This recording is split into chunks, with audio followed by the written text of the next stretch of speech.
Now we will have Rodolfo Almeida, visual journalist and researcher from São Paulo, Brazil.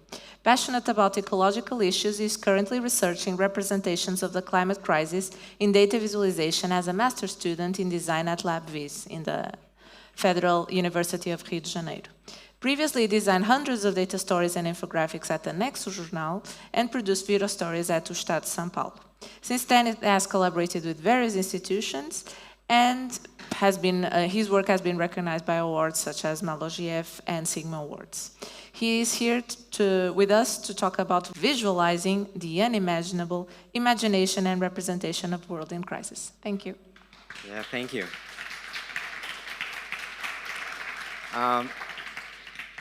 Thanks everyone, thanks for sticking around. I know it's already late, it's Friday, already had a bunch of really packed schedules, so I'm thankful.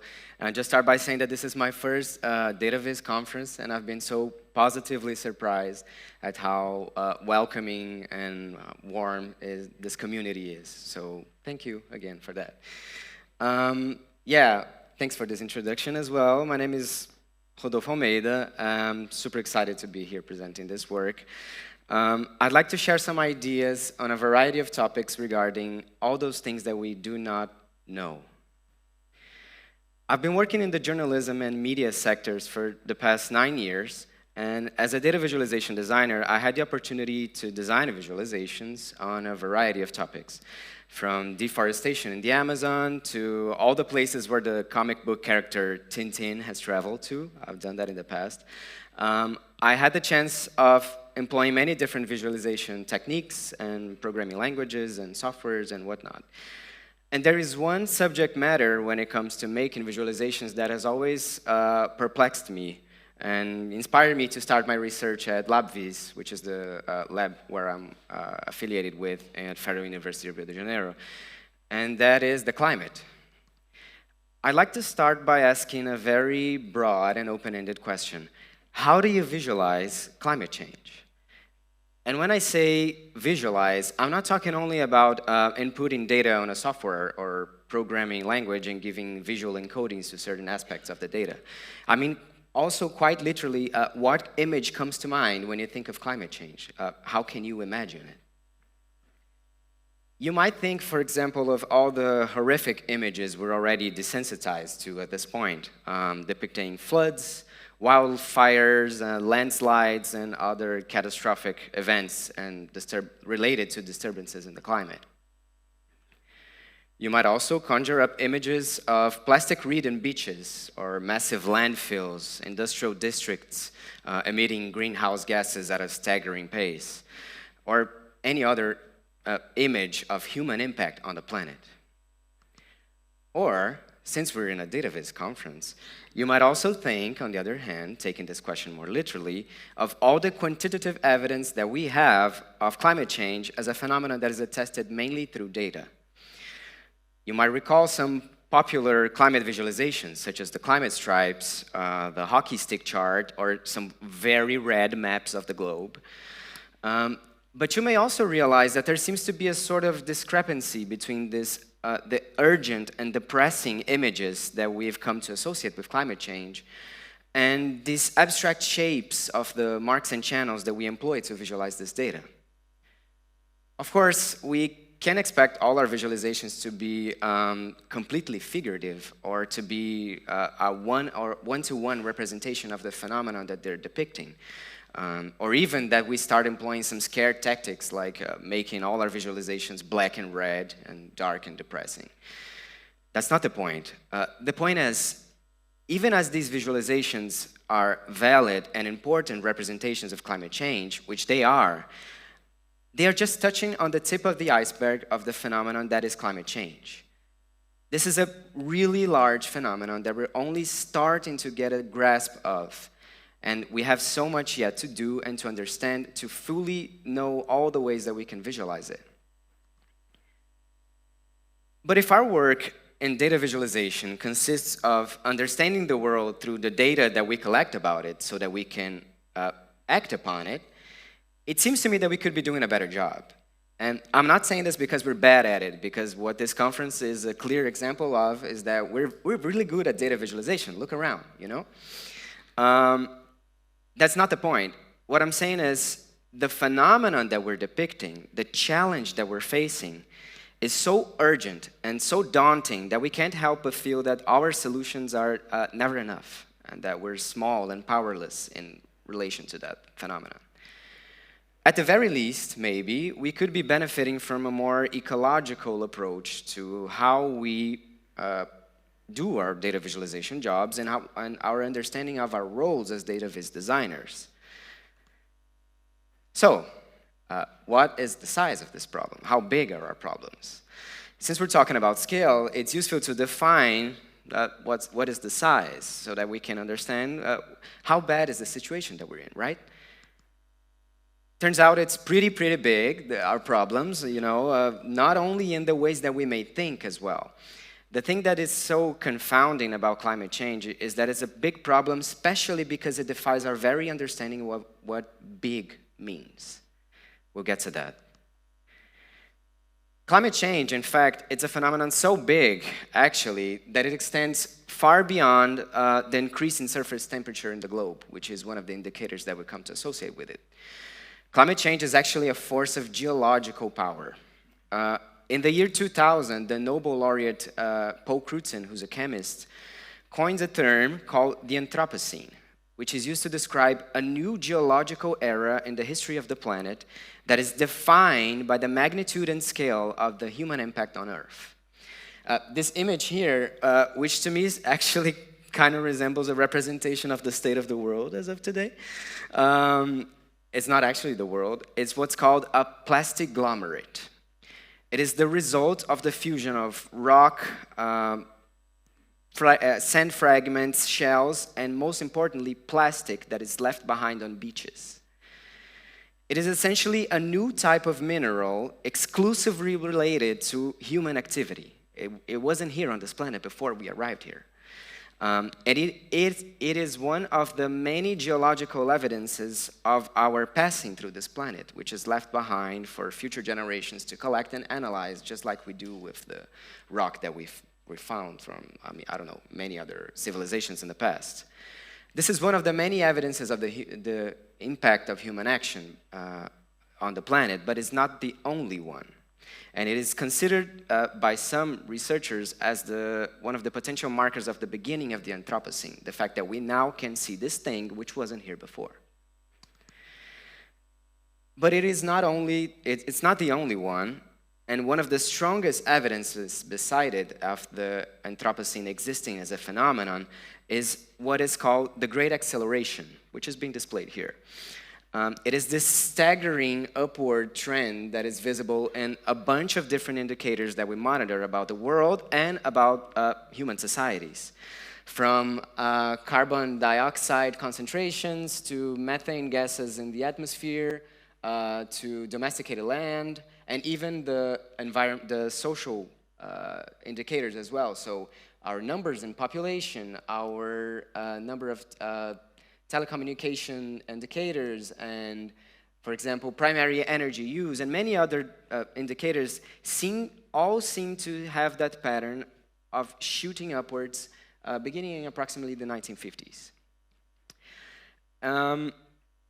All those different indicators are going through that same phenomenon, which is unheard of before our impact here, and they all shoot upwards on an exponential scale. And if there's one thing that the COVID-19 pandemic showed us is that we're really bad at thinking exponentially. We have a really hard time with it. Many excellent charts and explainers were produced to really drive home the point that spreading COVID to one person may actually sometimes be spreading it to a whole community because of how easily it can be contracted, right? And just like that, we saw the numbers of COVID-19 related deaths skyrocket as well. These types of phenomena, both climate change and the COVID-19 pandemic, they are what philosopher Timothy Morton defines as a hyper-object. Bear with me. This is a word that describes all types of concepts and ideas that we know to be real in some way or another. We can study, we can measure it, and collect data about it, but they are very hard to visualize. or to have a clear mental image of. This image here, for example, in some ways, it is sort of a visualization. It's an illustration by Chris Jordan and Rebecca Clark, and it depicts 183,000 illustrated birds, which is the estimated number of birds dying in the US every day due to pesticides. And this is just an example of how we can try to visualize something that is really big. We'll get there. We're engaging with these types of objects on a daily basis. That's the point. Plastic pollution, for example, as mentioned. This is a reality that we can visualize in those images of littered shores, but it extends far beyond that. It's in microplastics in sewers and flowing through ocean currents, sitting in the stomachs of fish and humans, and drifting in our atmosphere. A product of those larger plastics breaking down again and again, these microscopic particles also defy our understanding of time scales. They can take hundreds or thousands of years to decompose, outliving all those who worked to bring them into existence in the first place, and that would actually be the ones who actually made any use of this material, right? Hyperobjects, still according to Martin, have a number of characteristics. They distort our perception of space and time as something concrete and consistent. They adhere and interact to and with one another, and they are only perceived by us by the traces they leave behind. In this way, a single plastic bottle that may sit on your desk or in your bag is merely a local manifestation of a larger phenomenon, a partial representation of a larger object that is always out of reach, always defying visualization. We can look at a single plastic bottle and understand it as an important piece of the climate puzzle, but we can't easily look at all the plastic in existence. It's simply everywhere, both in space and time. But why can't we easily visualize these problems as a whole? Is it something intrinsic to them or to our techniques of visualizing them, for example? The Indian writer Amitav Ghosh proposes the climate crisis is above all a sort of crisis of imagination. We are unable at the level of literature, history, politics, and visual culture to grasp the scale and violence of what's coming. It may be in this way so big, it's actually unthinkable. We can't, and many times do not want to think about it. I'm getting back to data visualization. Because I don't know about you, but when I first got in touch with these ideas, I thought, well, first, that's really depressing, but also kind of sounds like a challenge, for data visualization at least. And there is a term in design that I think perfectly encapsulates what sort of design problem this is, which was mentioned by Rudy yesterday. This is a wicked problem. Wicked problems are all those types of really complex problems for which there are no single definitive solutions to be designed, for example. But rather they're solved, let's say, by a mosaic of complementary approaches. No dataviz designer is single-handedly designing an incredible data visualization chart that changes everything on how we understand climate change and solves everything, right? But every designer working on it is contributing to the problem with their own approach. And that leads us to the question, what are our current approaches? These ideas that I just presented may seem very abstract and distant from our practices as dataviz designers, but in different fields of visualization, and many of which we have seen in this conference, from science communication to journalism, arts, media, research, our unifying goal as designers is to make some parts of the world more easy to understand by making them visible and communicating complex ideas about the world so that we can act upon it.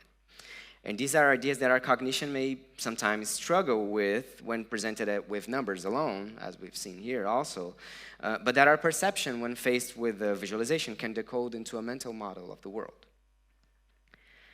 When representing these massive realities, one can help but think of massive data, or more appropriately, big data, right? These are huge, multi-layered, multi-dimensional data sets, which in their own way seem to replicate the very structure and feedback loops of the climate. these series of deeply interconnected subjects, events, and agencies. For example, an increase in temperature here may lead to melting of glaciers there, releasing permafrost gases, which in their turn may make things even warmer, and so it goes, right? It can be kind of mind-boggling to keep track of how all those things interact. Despite not technically qualifying as big data in terms of data set size, I'd argue that projects like Earth by the amazing designer Cameron Beccario, I don't know how many of you are familiar with it, aim towards that goal of allowing you to visualize how many different parts of the climate interact at the same time. Earth is an online tool that collects and visualizes climate data from a number of different sources.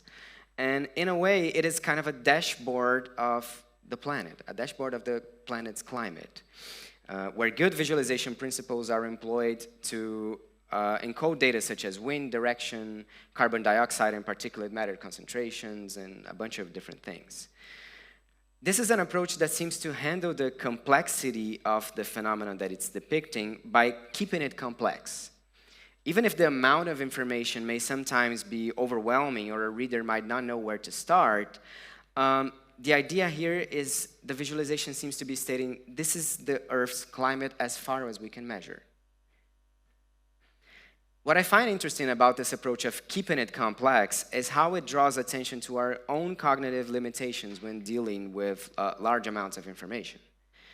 And we don't even have to talk about big data again. However massive the phenomena we're visualizing is, many of our encounters with climate data in everyday life are actually with modestly sized data sets or small charts or one-off charts like these. But by themselves, those medium-sized data already seem to present a challenge to most of the regular audience's understanding of what we're dealing with. And that's why, for example, that we still have climate denialism as a reality, for many other reasons as well. It seems that our understanding of these problems and our ability to act upon them is only as big as ourselves. It's never as big as our data. We're only human after all. And some other approaches aim to make complex data human-sized. I know most of you are probably familiar with Giorgia Lupi's Data Humanism Manifesto. I think that it aims in that very direction by recognizing the limits of our perception and cognition, not as frailties to be ashamed of, but rather as strengths to be explored. Data humanism proposes a connection between numbers and knowledge, behaviors, and people.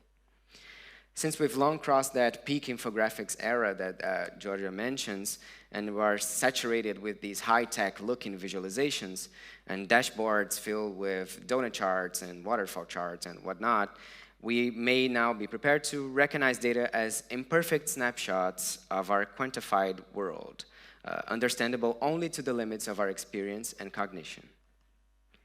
To me, one of Giorgia's projects that better explains how that approach can be used to visualize climate change is her installation, The Room of Change.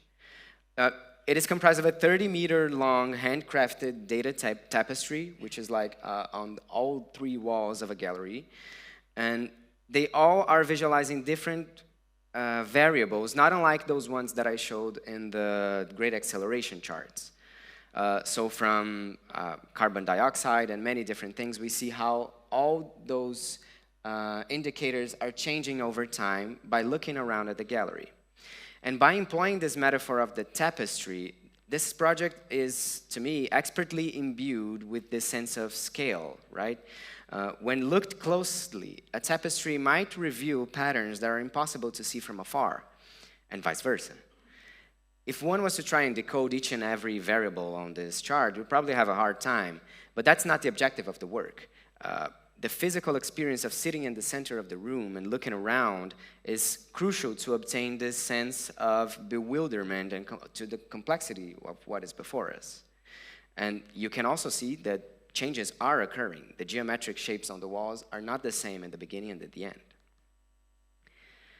While data humanism is undoubtedly a rich framework for designing visualizations, I can't help but think of those ideas of the thinkers that we were discussing earlier. regarding the Anthropocene and our place in it as humans. If the central problem of the Anthropocene lies precisely in dislocating the center of the world towards the human, so that we can make the humans the ruler by which we measure every form of life on Earth, could we then imagine a more than human data humanism, for example? A sort of ecological enhancement of our understanding of data humanism. Maybe that is crossing one of the limits of the imagination for now, but this is just a provocative question for which I do not have the answers to, but I am drawn to anyway. And one specific approach that is in line with data humanism's philosophy is elaborated by Lauren Klein and Catherine Donazio's great book, which is mentioned by Henrietta in our first day here, Data Feminism, which in that book, they bring light to the fact that many of data visualization's founding figures have come from the areas very different and distant from communication, like engineering and whatnot, computer science. And they argue that an important part of our understanding of information seems to be missing from these previous approaches, and that is emotion. Yeah? How data makes us feel and how it resonates through our body may seem to be just as important to our understanding of the data as if the axis in the bar chart is starting at 0 or if the color palette is appropriate to the data. May actually be more important than these things because it can easily overshadow any other design decisions that we as dataviz practitioners may be obsessing over in our day-to-day jobs. Being aware of how our understanding of the role that emotion plays can impact how the visualizations are understood by the audience is not something, just like data humanism, to be ashamed of, but actually something for us to make use of. And that is not to say to manipulate the reader's emotions, but rather to design our visualizations so as to evoke specific emotional responses. This is what we have attempted in a project called A Country Out of Breath, which was designed by me and developer Ariel Tonglé from Brazil, which was commissioned by the Brazilian magazine Piauí in 2021, just as we are at the height of COVID-related deaths in the country. As we were nearing this confounding milestone of 500,000 deaths, we set out to make a visualization that could encode the monthly rate of COVID-19 deaths through the reader's breathing patterns, making the reader feel viscerally in their body the difference that 10,000 or 50,000 deaths make. And here the desired approach, the desired effect was to approximate the reader to the phenomenon that we are depicting in the data, right? I'd like to invite you all to let's do a little exercise. I promise it's not too long. If you would be so kind to sync your breath with the animation that we're going to show, I think that we can maybe have a feeling of what it's about. Oh, where's the video?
I forgot to ask if anyone here suffers from asthma or anything like that. I don't mean to make anyone really out of breath, but I mean, it's just a way of showing how the data visualization part can really deliver the message in a more direct way.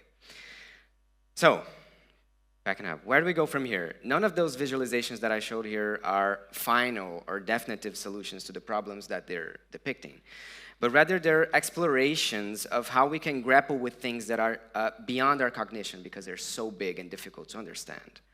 Since we're dealing with limits of imagination, it's hard to come up with a direct, I don't know, guidelines or a call to action, but maybe we can at least make an inventory of ideas that can help prompt some of our future visualizations. I talked earlier about how even simple data, such as, I don't know, not even close to big in scale, like a single temperature measurement at a climate station, can already pose a challenge to the reader's understanding of the problems. And that is because, to me, even a single data point, such as this one record of temperature, is already in its way big data because it's embedded in an intricate mesh of relationships with other points of data of living organisms and other phenomena. And so in this way, it directly affects and is affected by its surroundings. It's never isolated.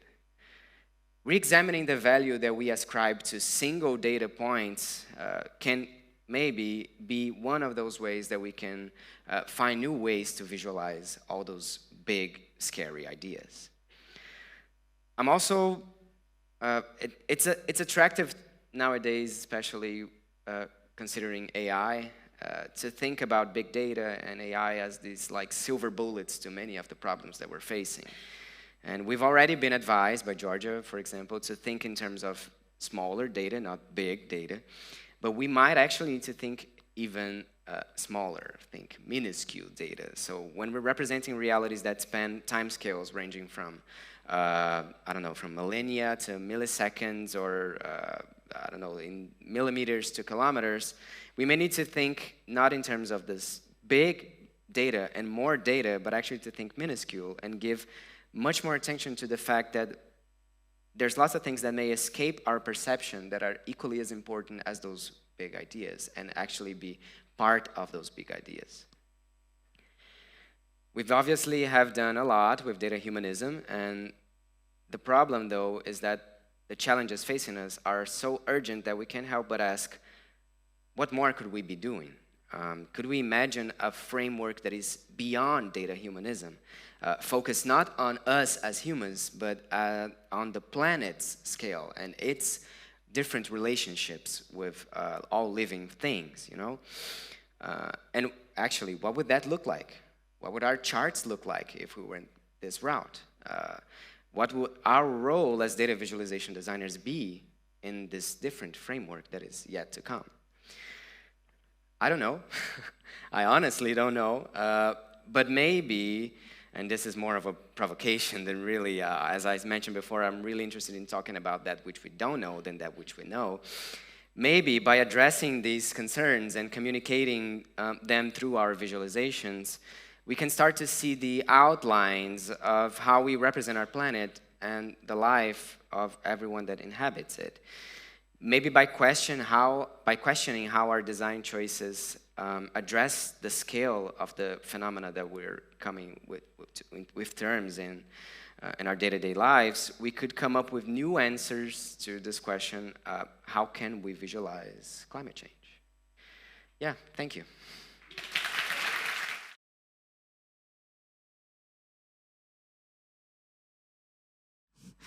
From the online, Duncan Gear asked, there's an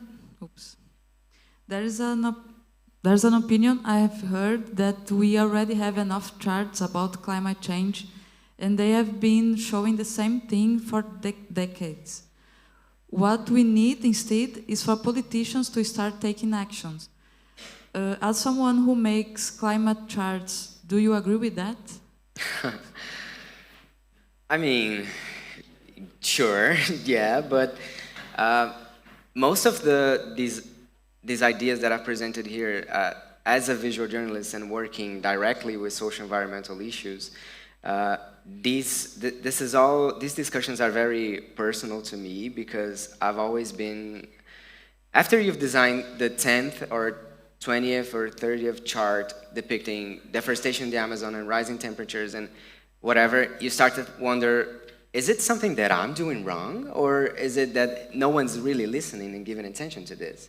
And so it really makes us question how much of the work that we are doing and how much of the design solutions that we are using are really delivering the message. Because sure, there is only so much that we can do, and climate denialism is still a reality, not because we are not good at understanding and having evidence of climate change, but rather because it's not a scientific problem, it's a political problem, right?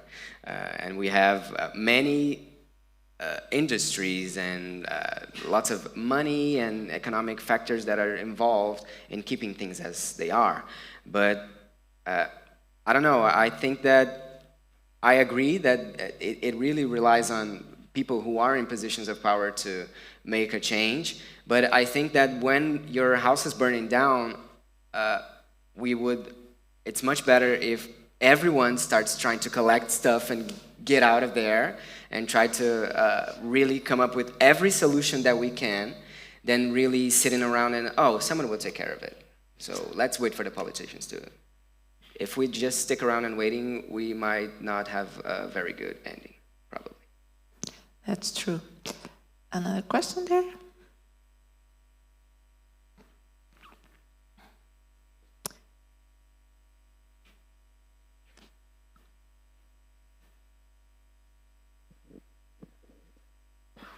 Thank you. I'm Maxine. Hello, or Max.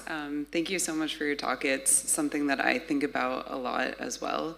And I'll try to frame this correctly, but I feel like a lot in visualizing big data and also with climate change has to do with making an impact and like engaging with the audience emotionally, and perhaps has to do with novelty of it. And so I was wondering what you think about I suppose like the use in using novel charts like your data visualization there versus just using, or like the need to recreate and kind of like impress the audience. Because for example, dots have been used very, very often to, you know, represent people and like the scrolling through the dots, but then once we're exposed to that over and over, it doesn't have the same impact. And like for something like climate change, part of it is kind of, I mean, that this is a problem and the need to kind of impress the audience.